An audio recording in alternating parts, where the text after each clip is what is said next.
بالله من الشيطان الرجيم. بسم الله الرحمن الرحيم. السلام عليكم ورحمة الله وبركاته. Waalaikumsalam.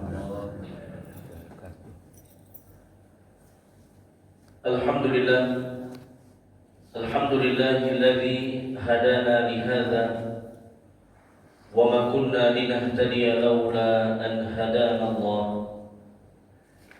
أشهد أن لا إله إلا الله وحده لا شريك له وأشهد أن محمدا عبده ورسوله. اللهم صل على نبينا ورسولنا محمد وعلى آله وصحبه أجمعين ومن تبعهم بإحسان إلى يوم الدين. أما بعد، kaum muslimin wal muslimat, hadirin wal hadirat, Bapak Ibu pengurus dan jamaah Masjid Surau Darul Jannah yang semoga senantiasa dirahmati oleh Allah Subhanahu wa taala. Amin. Puji syukur kehadirat Allah Subhanahu wa taala. Alhamdulillah, Allah senantiasa memberikan kepada kita berbagai macam nikmat dan karunia, terutama nikmat iman, nikmat Islam, hidayah, kesehatan dan waktu luang, sehingga pada subuh ini Allah Subhanahu wa taala kumpulkan kita di masjid kita cintai ini dalam rangka beribadah, bertaqarrub serta menghadiri majlis ilmu. Kemudian salawat dan salam kita mohonkan kepada Allah agar disampaikan kepada Nabi kita Nabi Muhammad sallallahu alaihi wasallam. Allahumma salli ala Muhammad wa ala ali Muhammad. Semoga salawat dan salam juga tercurah kepada keluarga beliau, kepada ummahatul mukminin, kepada para sahabat dan orang-orang yang mengikuti beliau dengan benar hingga hari kiamat. Amin. Bapak Ibu rahmati Allah Subhanahu wa taala, kembali kita melanjutkan kajian tafsir Al-Qur'an. Pada pertemuan sebelumnya kita membahas tafsir surah Al-Baqarah 195 dan bagian awal ayat 196 sampai kepada kalimat wa atimul hajja wal umrata lillah. Sempurnakanlah haji dan umrahmu karena Allah. Allah melanjutkan di ayat 196, fa in uhsirtum famastaysara minal hadi. Apabila kamu terkepung oleh musuh, maka sembelihlah hadiu yang mudah didapat. Maksudnya bagaimana? Apabila seseorang berhaji atau berumrah, di tengah-tengah haji atau umrahnya dia dikepung oleh musuh, sehingga dia tidak mampu untuk melanjutkan manasik, tidak mampu menyempurnakan ibadah haji atau umrahnya sampai akhir. Famastaysara minal hadi, maka silahkan dia batalkan haji umrahnya, tapi dia harus membayar hadiu. Hadiu itu apa? Sembelihan. Sembelihan untuk pertanda dia tidak mampu melaksanakan haji umrah dengan sempurna sampai selesai, disebabkan karena musuh yang mengepung. Ini terjadi di masa Rasulullah sallallahu alaihi wasallam tahun 6 Hijriah, peristiwa Umratul Hudaybiyah, Umrah Hudaybiyah. Nabi waktu itu bersama para sahabat pergi berumrah. Tak boleh masuk sama orang kafir Quraisy, karena Mekah waktu itu masih dikuasai oleh orang-orang musyrik. Ya, tak boleh masuk, tak boleh tawaf, tak boleh sa'i, tak boleh melanjutkan umrah sampai selesai. Kalau mau berumrah juga tahun depan, ya, tahun 7 Hijriah. Begitu diberikan syarat oleh orang-orang kafir Quraisy. Akhirnya setelah berdebat, bermusyawarah, berdiskusi. Akhirnya Nabi Muhammad SAW setuju dengan kesepakatan bersama orang-orang kafir Quraisy, dan Rasul serta para sahabat menyembelih hadiyu, menyembelih sembelihan. Bagaimana ketentuan hadiyu? Ketentuan hadiyu sama seperti ketentuan kurban. Ya, kurban itu minimal 1 ekor kambing, atau 1 ekor domba, atau 1/7 sapi, atau 1/10 unta. Kalau domba minimal 6 bulan, kalau kambing minimal setahun, kalau sapi minimal 2 tahun, kalau unta minimal 5 tahun. Fa in uhsirtum famastaysara minal hadi. Siapa yang tidak mampu menyempurnakan haji atau umrahnya sampai selesai disebabkan karena dikepung oleh musuh, maka tidak dia lanjutkan sampai akhir, tapi dia harus membayar hadiyu, sembelihan. Bagaimana status haji atau umrahnya? Sahkah atau diulang tahun depan lagi, atau diulang pada tahun-tahun yang berikutnya sekiranya dia memiliki kesempatan? Maka jawabannya tergantung kondisi. Kalau sebelum dia berhaji atau berumrah mengucapkan Allahumma mahilli haitsu habastan, Allahumma mahilli haitsu habastan, wahai Allah, aku bertahallul di mana aku tidak mampu menyempurnakan. Itu artinya, ya, wahai Allah, aku bertahallul di mana aku tidak mampu menyempurnakan. Kalau kalimat ini sudah dia ucapkan ketika berihram, dia ucapkan ini. Seperti misalkan orang berumrah, labbaik Allahumma umrah, wahai Allah, aku sambut panggilanmu berumrah. Allahumma mahilli haitsu habastani, wahai Allah, aku bertahallul di mana aku tak mampu menyempurnakan. Kalau diucapkan kalimat ini, tahu-tahu ada musuh yang mengepung, tak sanggup dia melanjutkan haji dan umrah, maka umrahnya memang cuma sampai situ sah. Tahun-tahun berikutnya tidak ada kewajiban untuk mengulangi. Begitu juga dalam ibadah haji. Labbaik Allahumma hajjan, wahai Allah, aku sambut panggilan hajimu. Allahumma mahilli haitsu habastani, wahai Allah, aku bertahallul di mana aku tidak mampu melanjutkannya. Lalu di masa haji dikepung oleh musuh, tak sanggup dia menyelesaikannya, maka hajinya sah. Tidak ada kewajiban untuk mengulangi pada tahun-tahun yang berikutnya. Tergantung. Kalau dia tidak mengucapkan kalimat tadi, dia hanya ketika berihram, hanya berihram biasa tanpa mengucapkan kalimat tadi, lalu di tengah haji atau umrahnya terhalang, dikepung oleh musuh, maka di tahun berikutnya sekiranya dia masih mampu, maka dia wajib mengulangi haji atau umrah yang belum sempat dia sempurnakan. Ya, jadi begitu kondisi. Fa in uhsirtum famastaysara minal hadi.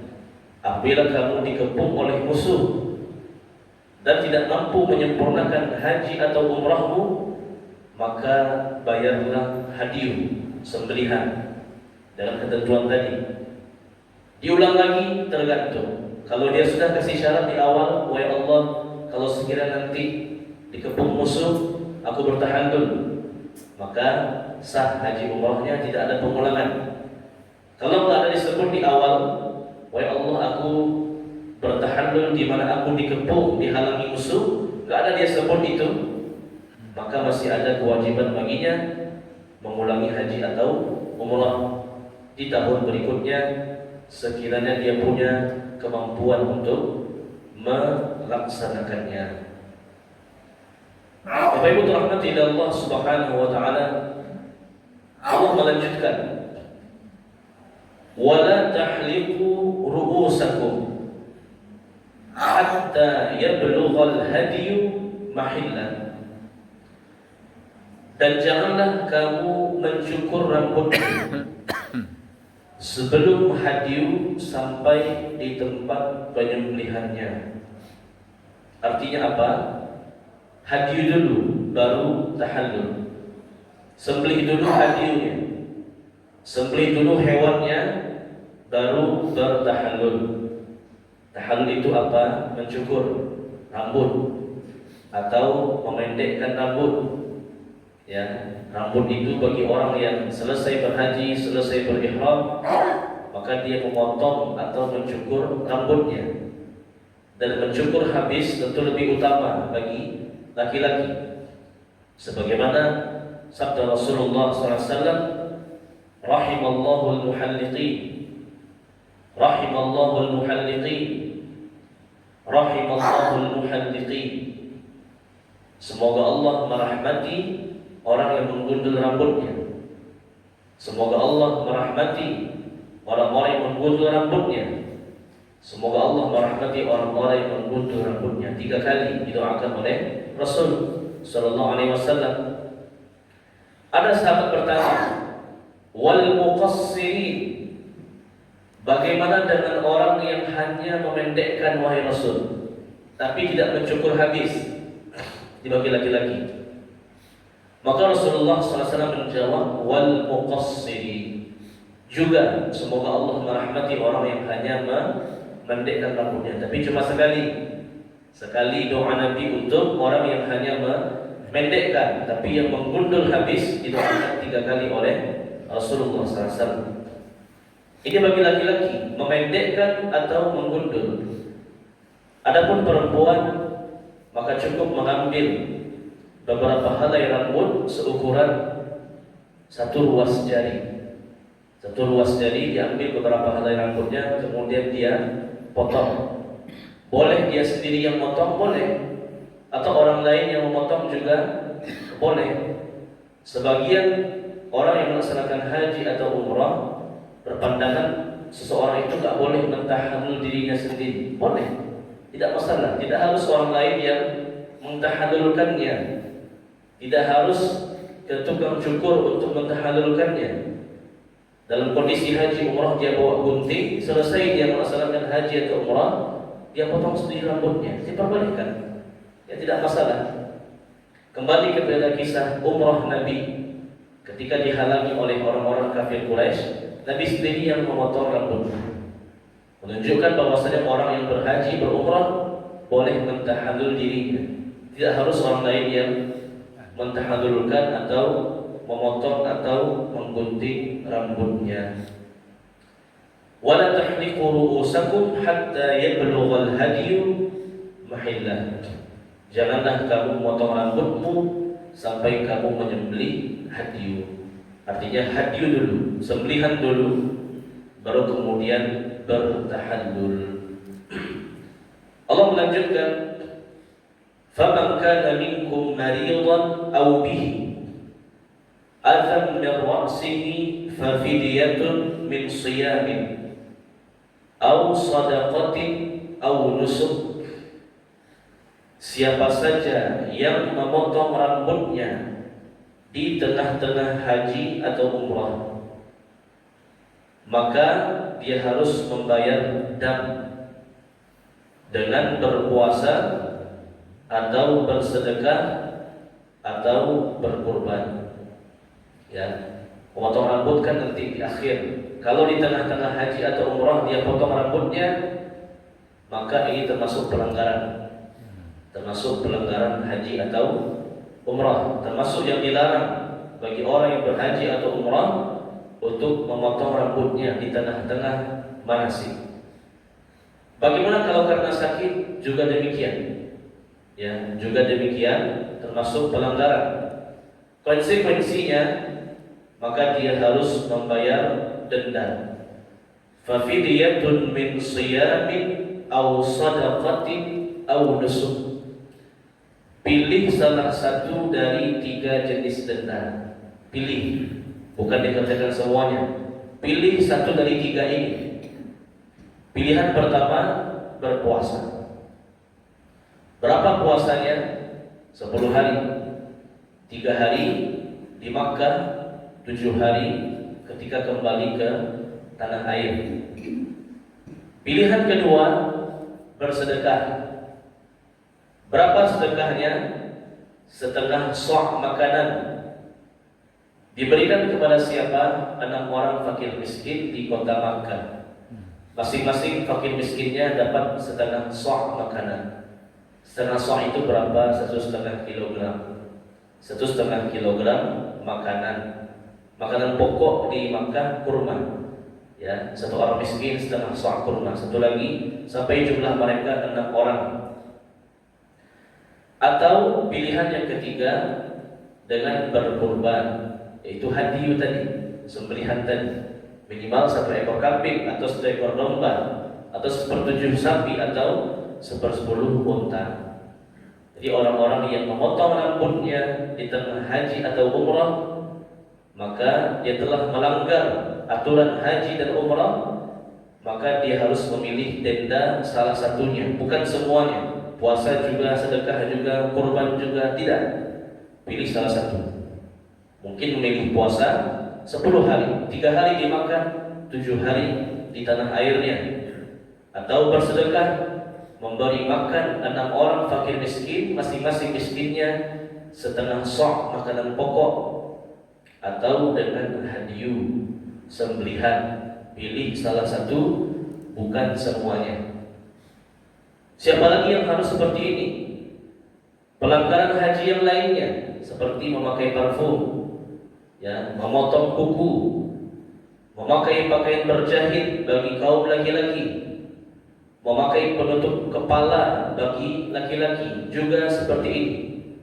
Siapa yang memotong rambutnya, memotong kukunya, memakai pakaian berjahit bagi laki-laki, memakai penutup kepala bagi laki-laki, memakai parfum atau wewangian, maka ini juga dendanya. Silakan pilih, berpuasakah atau bersedekah atau dengan hadiyu, menyembelih hewan dengan ketentuan yang telah disebutkan. Ada salah seorang sahabat ketika berhaji bersama Nabi, rambutnya banyak kutu. Rambutnya banyak kutu. Ya maklum dulu belum ada pembersih kepala, belum ada shampoo. Saking banyaknya kutunya, akhirnya dia terpaksa harus menggundul rambutnya. Padahal belum bertahallul, belum selesai berhaji atau umrah. Kemudian dia melapor kepada Rasulullah, "Wahai Rasulullah, innal qumal qad kathara fi ra'si." Wahai Rasulullah, sungguhnya banyak sekali kutu di rambutku, sehingga aku harus menggundul rambutku ini. Bagaimana wahai Rasul konsekuensinya? Maka Nabi mengatakan sesuai dengan ayat ini. Ya, faman kana minkum maridan aw bihi adhan min ra'sihi fa fidyatun min siyamin aw shadaqatin aw nusuk. Siapa saja yang menggundul rambutnya padahal belum selesai haji atau umrah, baik dalam kondisi sakit atau tidak sakit, maka bayar denda.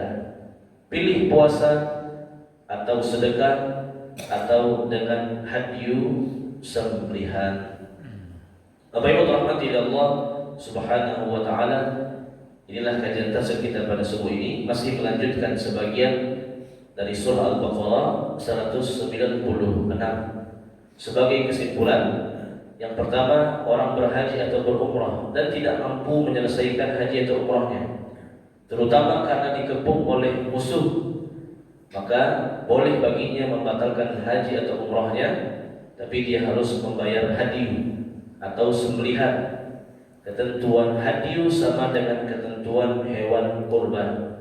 Haji umrahnya diulang, tergantung apakah dia kasih syarat di awal, "Wahai Allah, aku membatalkannya nanti kalau aku tak bisa melanjutkan." Kalau diucapkan itu, sah, sempurna haji umrahnya, tidak ada pengulangan. Kalau nggak diucapkan, maka masih ada beban pengulangan di tahun-tahun berikutnya sekiranya dia mampu untuk melaksanakannya. Yang kedua, tahallul adalah mencukur rambut bagi laki-laki dengan memendekkan atau menggundul habis. Bagi perempuan hanya mengambil beberapa helai rambut, dipotong seukuran 1 ruas jari. Yang ketiga, hadiyu harus disembelih sebelum tahallul tidak boleh tahallul dulu baru menyembelih. Yang keempat, di antara pelanggaran haji dan umrah adalah memotong rambut, memotong kuku, memakai pakaian berjahit bagi laki-laki, memakai penutup kepala bagi laki-laki, serta memakai parfum atau wewangian. Pelanggaran yang 5 ini maka harus bayar denda. Pilih dengan puasa 3 hari di Makkah tambah 7 hari di tanah airnya, atau bersedekah kepada 6 orang fakir miskin Makkah, masing-masingnya setengah sok makanan pokok, atau dengan hadiu sembelihan, yang mana ketentuan sembelihannya sama dengan ketentuan sembelihan hewan kurban. Silakan di antara Bapak Ibu yang bertanya, tafadhol.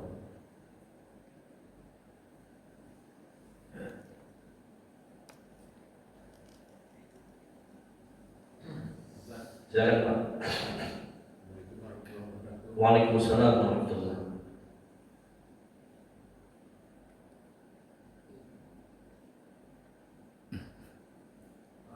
Tentang haji ini Pak. Ya, Jadi pelanggaran bagi laki-laki ya, perempuan enggak ya? yang mana Pak? 5 tadi itu. Yang khusus laki-laki penutup kepala, ya pakai peci, sorban, terus pakaian yang berjahit. Ya, kalau perempuan boleh menutup kepala, bahkan wajib karena dia pakai jilbab. Kalau perempuan memang pakai pakaian berjahit. Ya, potong rambut ini laki-laki perempuan. Potong kuku laki-laki perempuan berlaku. Memakai wewangian parfum juga laki-laki dan perempuan. Adapun menutup kepala khusus laki-laki. Memakai pakaian berjahit itu maksudnya pakaian biasa, bukan kain ihram. Ya, maka itu juga larangan khusus bagi laki-laki. Adapun potong rambut, potong kuku, wewangian ini berlaku di kedua-duanya, laki-laki dan perempuan. Ya, Allah a'lam bishawab.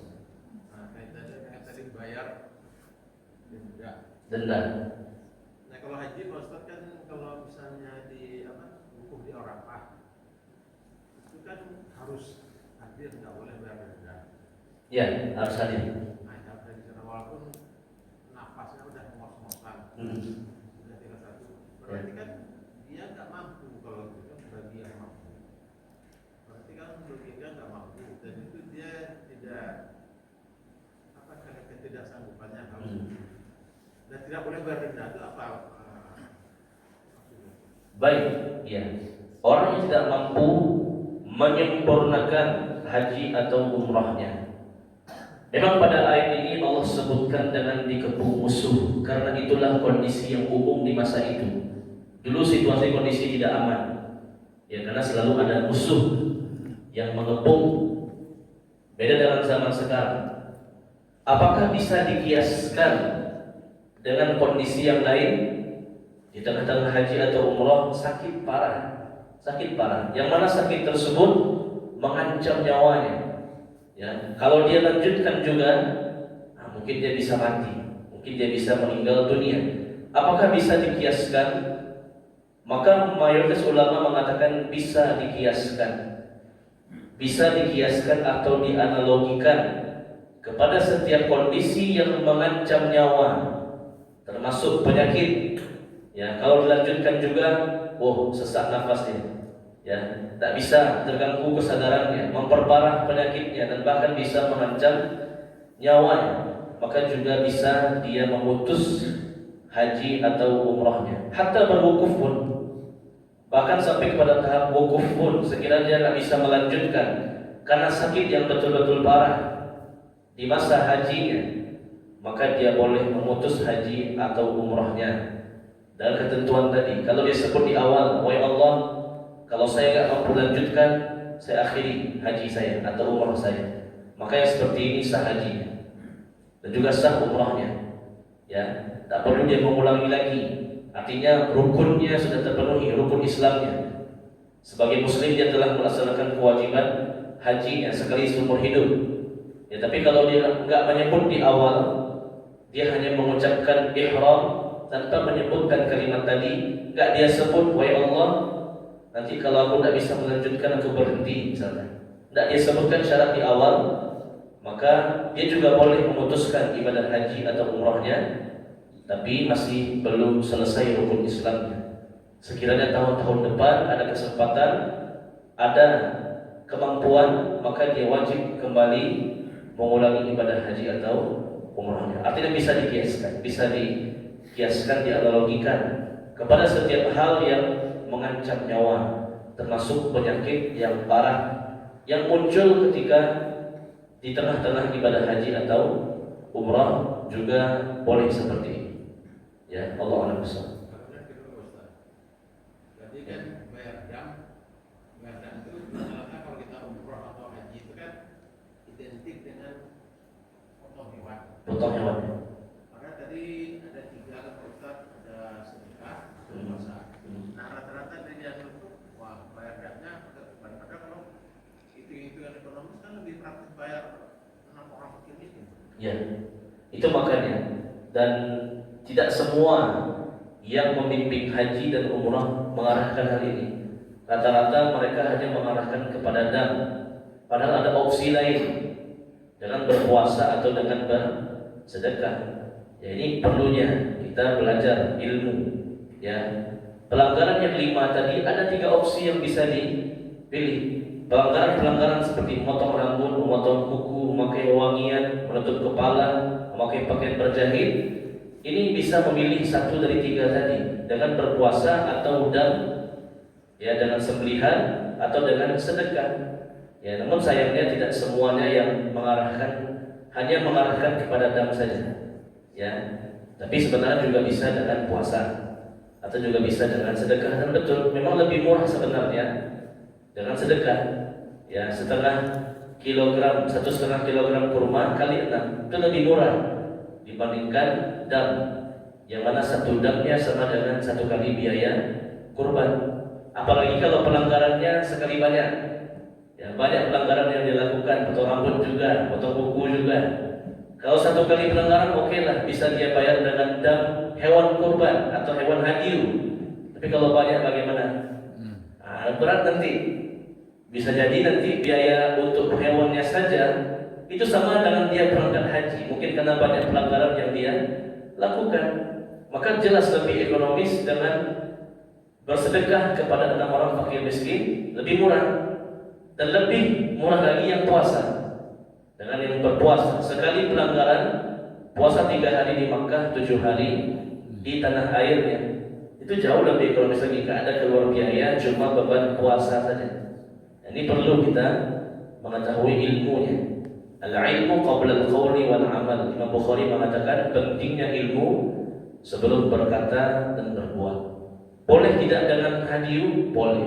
Boleh ambil dengan puasa atau dengan sedekah kepada 6 orang fakir miskin. Maka masing-masing 1 orang miskinnya 1,5 kilogram makanan pokok, yaitu kurma. Ya, Allah a'lam bishawab. Puasanya ini Pak Ustaz harus berturut-turut atau boleh menjelang haji lagi berikutnya? Tidak harus berturut-turut. Insya Allah tidak harus berturut-turut.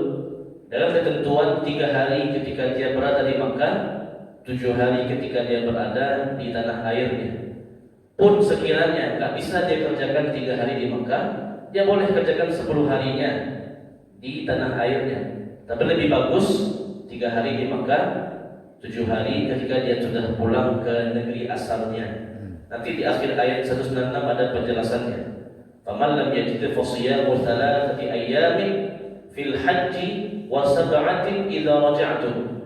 Siapapun yang tidak mampu membayar denda dengan hadyu, maka bayarlah dengan puasa 3 hari di masa hajinya, yaitu di Makkah, dan 7 hari di masa kepulangannya. Tilka asyaratun kamilah. Itulah 10 hari yang sempurna. Harus berturut-turut? Tidak harus berturut-turut, karena hukum asal puasa adalah tidak berturut-turut kecuali disebutkan kalimat berturut-turutnya. Di ayat ini Allah tidak sebut berturut-turut, berarti boleh tidak berturut-turut. Ya, 3 hari di Makkah, 7 hari di tanah air. Gak bisa pun 3 hari di Makkah, bisa 10 harinya dia kerjakan di tanah airnya. Ya, Allah a'lam bishawab.